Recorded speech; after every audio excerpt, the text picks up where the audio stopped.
everyone, and welcome back to my channel. If you're new here, my name's Maria, and today's video is just going to be me going through books I think deserve more hype. So if you're like me and you're on bookstagram, BookTok, BookTube, all of those kind of mediums, you probably will see the same maybe 10 to 20 books being mentioned all the time. And there's a few books that I think definitely deserve a bit more hype, deserve a bit more exposure out there as well. So just wanted to highlight some of those, as they may be ones that you've maybe heard of but you're not sure if you want to try them, or you may not have heard of them at all. So without further ado, let's just get into the list.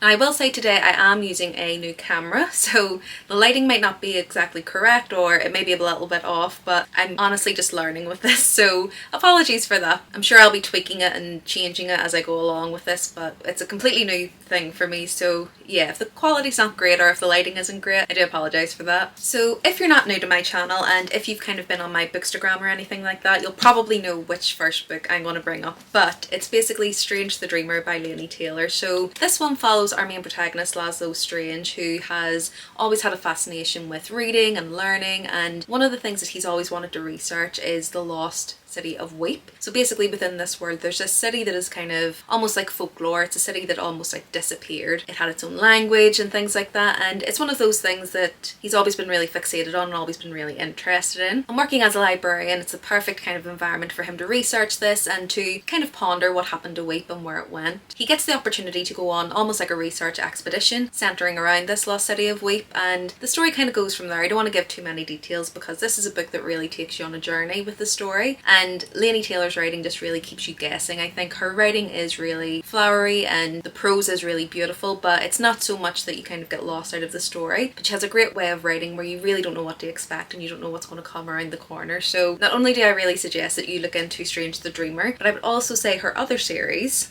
which starts with Daughter of Smok and Bone, is another one that I think, yes, people do talk about, but it doesn't seem to be anybody's favourite, or it's not one that's kind of raved about on multiple mediums or anything like that. And maybe I'm just late to the game with these books, but for me, I do think these deserve a lot more hype than they get. Now in this one we follow our main protagonist, who is Karu, and she is a young art student within Prague, and she's kind of always been brought up by what are called, you know, these monsters. So essentially there are monsters within this world. They don't mix with humans or anything, but she's always been brought up by this kind of group of monsters, and it's quite a mystery as to why that is, why she was kind of taken in by them, why she's an orphan. And something basically happens at the very start of this book that kind of makes her go on a journey to almost discover that and to discover her history and her past and things that she's maybe wanted to avoid. And again, I don't want to give too many details on this one about where the story goes, because I think the journey really is discovering some of those mysteries within this. But I just think that Laini Taylor's strength is really firstly in her prose. Her prose are beautiful, but also just in her storytelling. It's very whimsical, very intriguing, and really keeps you on the edge of your seat when you're reading it. So if you love fantasy, if you love romance, if you love anything that kind of almost has a fairy tale feeling to it but has a little bit of a dark undercurrent to it, I would definitely suggest that Daughter of Smok and Bone and Strange the Dreamer are two books that you should definitely be checking out. So the next book is called The Shattered Kingdom, and this is basically part of, I think it's an 8-book series, and this is one I read on Kindle Unlimited, and I think it is still an indie publication. So it's by Angelina J. Stafford, and I kind of read this straight after reading Throne of Glass, and I definitely think it gives those Throne of Glass vibes. So we start off with our main protagonist Gandrit, who is within this kind of, almost like it would remind you of a monastery type of thing, where basically these people are training to become not quite assassins, but they're training with blades and weaponry to almost be protectors of this monastery. And basically it's supposed to lead to a life of isolation, and they're supposed to kind of stay there, but their main aim will be protecting this kind of sanctuary that they're living in. Now Gandrit has kind of ended up there because of a few different things that happened within her past, but one day basically a beautiful stranger enters this monastery and essentially forces her to serve for the Lord, who she believes tore her from her mother's arms as a child, and the story kind of goes from there. And I think similarly to with Throne of Glass, it kind of starts off in one object and you're thinking, where is this story going to go? How is this going to expand? And it really does expand to quite a wide cast of characters you end up falling in love with. There's multiple kind of love stories within there as well. I think if you like kind of anything like Throne of Glass, this will definitely be very reminiscent of that. I do remember the writing style taking a little bit of getting used to. I don't know if it was quite because it was a flowery prose or what it was, but just the writing style for me did take a little bit of time to get used to. But once I got in there, I think after about the 50% mark, I was totally invested, and I read the whole series and really loved it. So yeah, it's one that I haven't really heard anybody speak about, to be fair. I don't really think it's one that's quite widely known. So if you like Throne of Glass and you're looking for something to give you kind of similar vibes, I would definitely recommend this series.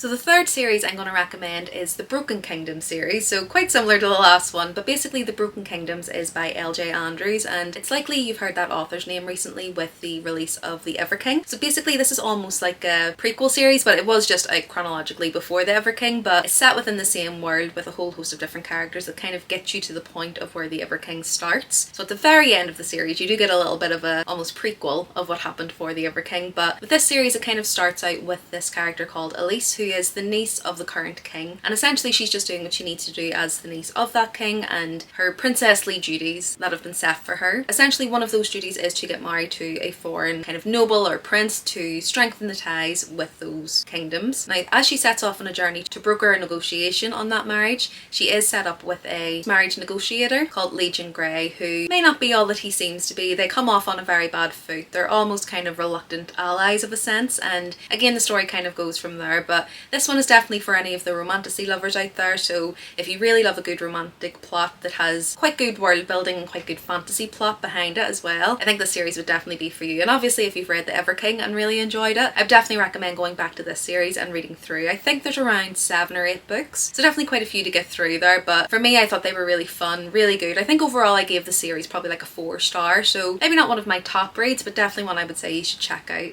The next one is another one of my all-time faves, and another one that I probably don't shut up about on this channel and on my bookstagram, but it's An Ember in the Ashes by Sabaa Tahir, and I think this would be a great time to read this series because she has just released a new kind of spin-off series based in the same world as this book and set around 20 years in the future from the end of this series, so perfect timing to start getting into this series. But basically in this first book we follow our main protagonist Leah, who is part of the scholars within this world. Now this world is mainly ruled by what is called the Martial Empire, so the scholars are kind of seen as the lowly class. They're usually quite poor and downtrodden, and essentially within this kingdom there is a rebellion going on against this Martial Empire, and Leah's brother happens to be part of that rebellion. So at the start of this story he is actually caught and brought to the military prison, so Leah decides to go out on a quest to try and find him and rescue him and basically help him escape. Now when she gets to the academy she meets one of the soldiers who is training there to become one of these martial masks as they are called, and his name is Elias, and essentially he's not really quite sure that he believes in the ethos of the Martial Empire. He's not really sure that what they're doing is right, so they kind of form a reluctant allyship to benefit them both, and the story kind of goes from there. But for me this one is one of those ones that really does widen up in that world building. Sabaa Tahir will definitely make you feel when you're reading this. I think her storytelling is kind of second to none with a lot of the books that I've read, and it's one that really sticks with me. And again I think this book probably did have its day when it was first released, but for me I don't think nearly enough people are still talking about it. So if you've seen this one around and you've seen a lot of people picking it up and you're curious as to if it's something you should be looking into, this is your sign to definitely pick this one up. It's definitely worth all the hype. Next up is The Bridge Kingdom by Danielle L. Jensen, and this one again it's more of a romantasy I would say, and the fantasy elements in here aren't really magical or anything like that. It's essentially just a land that doesn't exist, but in terms of fantasy there isn't too much magic in here or anything like that. It is really just a kind of fantastical world, but nonetheless I do think that this is a great read and a book that I haven't really seen many people talking about. I do kind of still categorize this as fantasy, and it's definitely up there with one of my favorite romantasies. So essentially in this one we follow Lara, who has been brought up her whole life to become basically an assassin for the Bridge Kingdom king, who is called Aaron. And the way that they're going to do that is basically there was a marriage treaty that was set up years and years ago before they were both born that essentially set them up to be betrothed, and it would broker basically a stronger relationship between the kingdoms. But as I say, Lara has been brought up to understand that the king of the Bridge Kingdom is really evil, and essentially it's her job to kill him for the safety of her kingdom. So obviously she does get sent off to the Bridge Kingdom to kind of fulfill her destiny, and she may find that things aren't quite as she understood, and there may be some mysteries that are unraveled while she's there. And for me I just thought this one was really good. It really was a good testament to that enemies to lovers trope, and currently there are 5 books out in the series. So the first 2 follow Lara and Aaron, and then the next 2 follow some other characters that are related to them as well, and then the 5th book I believe follows one of the sisters of the group. But again I don't want to give too many details because it may give some spoilers, but it's kind of a 5-book series at the moment. I think there may be 6 books coming out, but essentially each duet follows a different couple, but it surrounds the same kind of timeline, so you do get a bit of a switch up as you go along the series. But yeah, I just think this one deserves a little bit more hype. It's definitely a really good example of a good romantasy, so something that does have quite a romantic heavy plot but set in like this fantasy world. So yeah, definitely think this one deserves a bit more hype.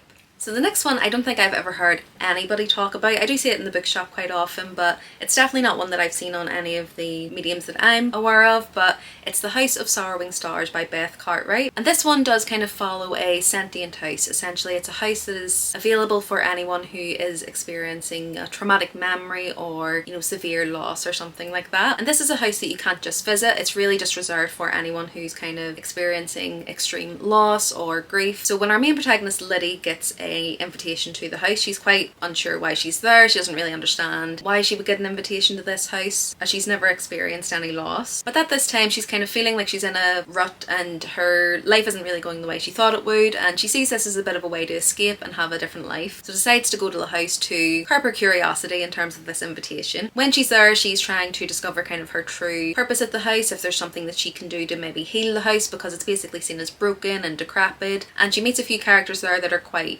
austere and quite chilling, and for me it was really just quite an enthralling read. I thought it was really atmospheric. I think if you do like anything of like a haunted kind of sentient house but you don't like it to be too spooky, I think this one is a perfect read because it's a little bit eerie. It definitely gives you that spook factor, but it's not too scary or gory. I thought it was pretty fast paced. It really kept me intrigued, and I think I rated it around 4.5 stars, and it was only because there is a little bit of a love story in there, which for me was a little bit convenient, but it was still enjoyable nonetheless. So if you haven't heard of this one and it does sound like something you would like, I would definitely check it out. I thought the writing was great, the story was really good. It's one that's really stuck with me, and as I say, I haven't heard anybody talk about it, so definitely one that I think's underhyped.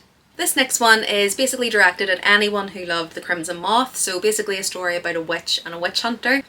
This one's for you, and I do see people talking about this one and it may have had its day, but for me I definitely think this one deserves a bit more hype, and that's Serpent and Dove by Shelby Moran. So in this one we follow Louisa, who has basically abandoned her coven. She's ran away from kind of her witchy background and is trying to settle for a nice quiet life in this little town that's kind of based off a French small town. Then we also have Reed Diggory, who is a witch hunter, and essentially along the way Lou and Reed end up in a bit of a compromising position, and they end up having to have kind of a fake marriage to save face within this time period, as it would be very much frowned upon, the position that they were found in, and essentially they have to pretend to be engaged and married to preserve Reed's reputation. And obviously he doesn't know that she's a witch, she does know that he's a witch hunter, and she does kind of play on that, and I just think the dynamic in here was really interesting. I think it was really fun. I do think that the main character was quite sarcastic and quite witty, and I do think that it gave me the same kind of feelings as I was getting with The Crimson Moth. You know, it's just quite a fun, quick read. I do think that in book 2 and book 3 that the world did expand quite interestingly, and for me personally I thought the series did get better. I've seen some mixed reviews saying that they didn't enjoy book 2 and book 3 as much, but for me personally I thought the world expansion was really interesting and the story did improve. So this one, it may not be a literary great, it may not be one of those ones that you read and absolutely fall in love with the writing or anything, but it is definitely a story that sticks with me. It's one that I will reread and one that I found really enjoyable. So for me personally, I do think this deserves a bit more hype.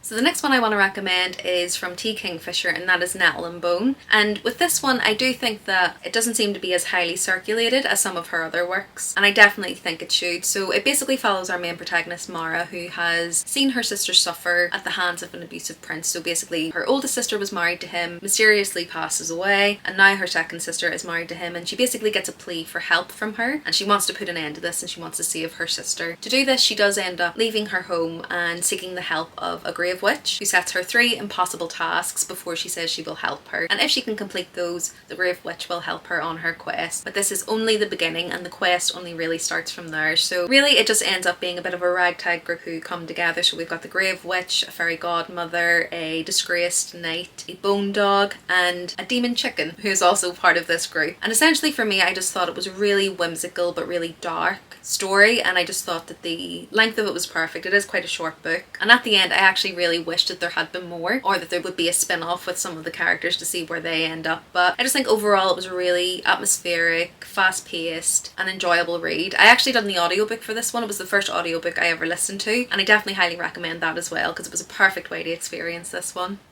So the next one I'm going to recommend is The Bone Witch by Rin Chapeccio, but I will caveat this one to say that the first book is a little bit of a slog to get through, but the second and third book really made up for that. But I'll get into what the story is about before I kind of give some comments on that. So essentially we follow our main character Tia, who has accidentally resurrected her brother Fox. at the start of this story. So basically what that means is she has the power for necromancy, labelling her as a bone witch. Now within this land they are very much feared and ostracised until she finds kind of the guidance from an older and wiser bone witch who takes her under her wing and takes her to train to become an Asha. And an Asha is basically someone who can wield elemental magic and in a sense using her magic for good. Now there are quite dark powers at play here, so the story does kind of go quite dark as the second and third book go on, and it was really atmospheric and I really just enjoyed kind of the world that Rinpoche actually set up here as well. Now, as I was saying, the first book is a little bit of a slog because it is quite info dumpy. I think the world that Rinpoche has built is quite rich and filled with folklore and it makes for a really great reading experience. However, getting through that first book to kind of understand a lot of that folklore and that history within this world did kind of take me out of the story a little bit. However, I am so glad that I continued with the series because it ended up being a real favourite for me, and I just think in this one, it was, from book 2 anyway, it was really well paced, it went really quickly, the story really did get intriguing, I ended up loving the characters, I think there's great representation in here in terms of diversity as well, and all in all I just think it was a really good trilogy.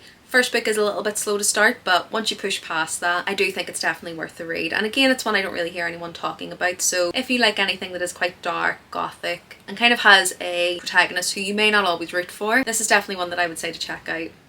So the next one I want to recommend is Legendborn by Tracy Deonn, and this is essentially a book surrounding the legend of Arthur, and it's kind of a reimagining rather than a retelling, but it definitely pulls in a lot of elements from that lore. And this one we follow our main protagonist Bree, who is 16 years old at this time, and currently she's grieving her mother who died in a car accident quite recently, and she's just wanting an escape from life. She gets the opportunity to join a residential program for bright students at this college, and she thinks it's a great opportunity to do just that. However, on her first day on campus, she witnesses a magical attack and it basically railroads her life from that point on, and I just thought this was a really well written book. The story was absolutely brilliant, and in terms of fantasy world building and character development, I just think it was really good and definitely deserves a lot more hype than it gets. There is a little bit of a love triangle in here, but I think it's done really well. I think it's similar to with Cassandra Clare. With most love triangles you have a really clear winner. I think Tracy really made it difficult for us in this one to decide who we want to root for, but just a warning that there is a love triangle in here if that's something that you maybe don't like. Definitely still think this series is worth a try. The only problem is there's only 2 books out in the series so far, and I think the third book isn't going to be out until 2026, and it has already been quite a long wait. But I do want to highlight this as a severely underrated series because I think the writing is amazing, pacing was amazing, the characters were amazing, and it just does not get talked about half as much as it should. So the next one will be an author that you'll definitely have heard of but may not necessarily be a series that you've read, and that's Daughter of No Worlds by Carissa Broadbent. And as I say, you will likely have heard of The Serpent and the Wings of Night, but this is actually a series that I would say I slightly prefer over that one. But I really do think it depends on what you like in your stories. I think even though The Serpent and the Wings of Night has a really good political intrigue and extensive world building, I think this one is a little bit more heavy on the political side, and if you're more looking for the romance side of things, it may put you off this one. But for me personally, I just think the writing is so good in here that I didn't really miss some of those more romantic elements. I mean, there's a great love story in here, but it's definitely more of the high fantasy side than the romance side, if that makes sense. But in this one we follow Tasana, who has been a slave her whole life and been oppressed her whole life, but at the start of this book she ends up killing the most powerful man in Thrall, and essentially that means she's forced to flee so that she can survive. Now along the way she ends up kind of joining this society that is for the world magic wielders, and ends up in an apprenticeship with Maxentarius Farleone, who is a very reluctant teacher, so their dynamic is really interesting to watch as you go through this. But essentially with this one, when she joins this world order, there are some dark powers at play and people who may want to manipulate her for not so great reasons, so there is a lot of kind of darkness within this one. But again, this is just one that I think expands the world so well. The pacing in this is a little bit slow at times, but I do think that everything that is explored in here is really necessary, and I just love the character development in this. And as I say, the love story in here is really cute, and Max, who is the male main interest in this one, is definitely very high on my book boyfriends list, so if nothing else intrigues you to pick this one up, maybe that will. But yeah, Carissa Broadbent definitely gets a lot of airtime, but I do think that this series in particular could do with a bit more hype. So the next one that I want to recommend is again an author that you will have heard of, so Emily Henry, but it's a book that I literally have heard no one speak about, which is really strange considering how famous and loved her catalogue is, but it's A Million Junes, which I believe is actually a YA novel as well, so maybe that's the reason it isn't talked about as much. But in this one we follow June O'Donnell, who has been told her whole life basically to stay away from the Angert family, so it centres around these two families who kind of live quite close in terms of land, but have always had quite a rivalry, and June doesn't really know why. She doesn't really know the history as to why that is. However, one day she bumps into Saul Angert, who is the young teenage son of this family, and her world is thrown into chaos from that point. Now June is grieving her father at this time. Her father passed away. She was very close to him at one time, and the story really just follows kind of her relationship with Saul, but also kind of her journey through grief, and a lot of Emily Henry's books do seem to centre around that, and this is no exception. She definitely explored grief and how that can differ from person to person, and there is a little aspect of magical realism in here, so there are ghosts and a bit of a eerie forest that they venture into as well, and I just thought the writing was absolutely beautiful in this. There was quite a few passages that I wanted to highlight, so I do need to get a physical copy and reread this one, but the writing was really beautiful, the story was really good, and it's one that really left an impression on me. I would say out of the Emily Henry books that I've read, my favourite is probably Happy Place, and the next one might actually be A Million Junes, because it really did leave an impression on me. So if you're an Emily Henry lover and you haven't read this one, I would definitely recommend picking it up, because even though it is a YA novel, I think her spirit in terms of her writing is definitely prominent in there, so I think you would really enjoy it.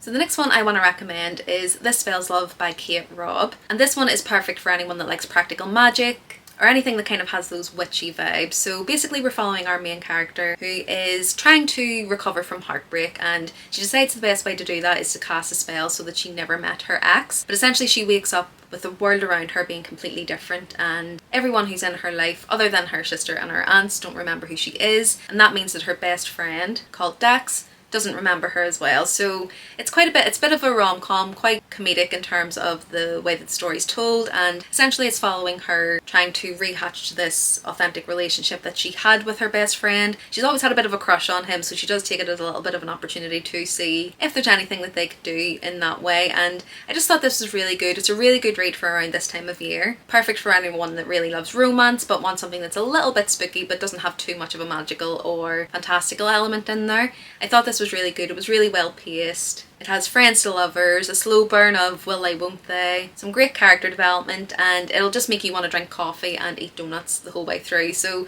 quite a cozy read as well, but again it's not one that I've heard many people talking about, but considering it's around spooky season I thought it would be a great time to give this one a little bit of a shout out, because it is a little bit more underrated. There is a Fairy Loot special edition, interestingly, even though as I say there hasn't been too much airtime for this one, so if you do really like it when you read it you might be interested in picking up that version as well. I've kind of been eyeing it myself, but I am trying to curb back on my spending, so as of yet I haven't bought it, but that could change.